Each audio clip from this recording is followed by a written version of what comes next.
Security मैंने उनसे पूछा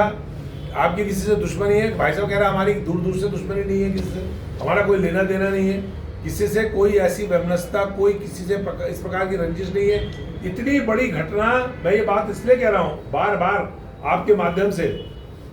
इस बात को मैं कहना चाह रहा हूँ कि अगर देहरादून के हृदय स्थल घंटाघर से 100 कदम की दूरी पर और कोतवाली से 100 कदम की दूरी पर अगर ये इतनी बड़ी घटना घट रही है, तो देहरादून में कोई भी घटना चोरी की, डकैती की, आगजनी की, आतंकवादी घटना किसी प्रकार की, भाई देहरादून में आईएमए है, देहरादून में मसूरी में लाल बहादुर शास्त्री एकेडमी है, देहरादून में ओएनजीसी का हेडक्वार्टर है, देहरादून में तमाम सेंट्रल ऑफिसेज है, देहरादून राजधानी है, यहाँ पर विधानसभा है, देहरादून में माननीय मुख्यमंत्री जी रहते हैं, बेशक अभी तेलंगाना गए वो गून है, देहरादून में माननीय गवर्नर रहते हैं, सारे मिनिस्टर्स रहते हैं, और देहरादून के हृदय स्थल में कोतवाली शहर, कोतवाली के 100 कदम की दूरी पर एक आदमी निडर होकर के स्कूटर में बैठ करके, पेट्रोल हाथ में लेकर के, बोतल लेकर के, उतर करके पेट्रोल डाल करके आगजनी करता है और चला जाता है। और ये घटना हुए दूसरा दिन हो गया, अभी तक कोई पता नहीं है। 48 घंटे में हम ढूंढ लेंगे। अरे भाई ढूंढ लोगे, किसी को पकड़ करके वैसी जैसे रिलायंस डकैती में कौन लाए अभी तक नहीं पता, किसी को भी पकड़ करके ले आओगे और उससे उगलवा लोगे कि हमने आग लगाई। देहरादून में ये घटना हुई क्यों, कौन जिम्मेदार है इसके लिए? अभी तक कोतवाल सस्पेंड क्यों नहीं हुआ? अभी तक शहर के अंदर जो इंचार्ज अफसर हैं वो सस्पेंड क्यों नहीं हुए? किसी भी मामले में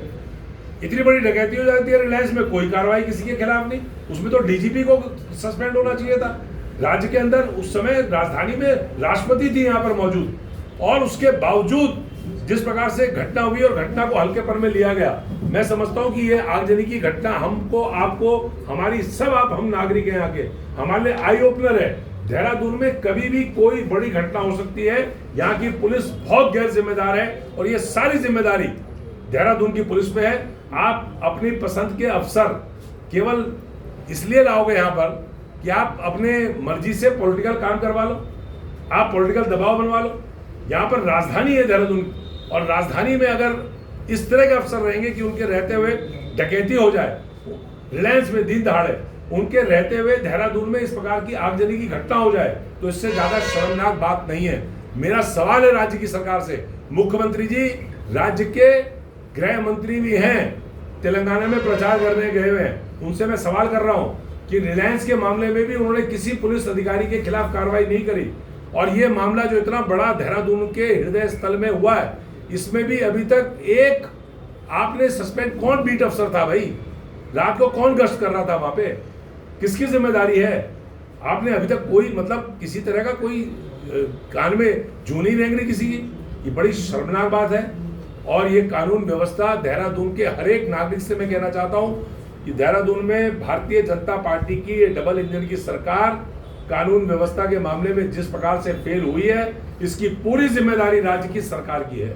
क्योंकि राज्य के माननीय मुख्यमंत्री राज्य के गृह मंत्री भी है। और इस प्रकार की घटनाएं अगर दिन दहाड़े देहरादून में, राजधानी में घटेगी, तो कोई भी नागरिक यहाँ पर सुरक्षित नहीं है।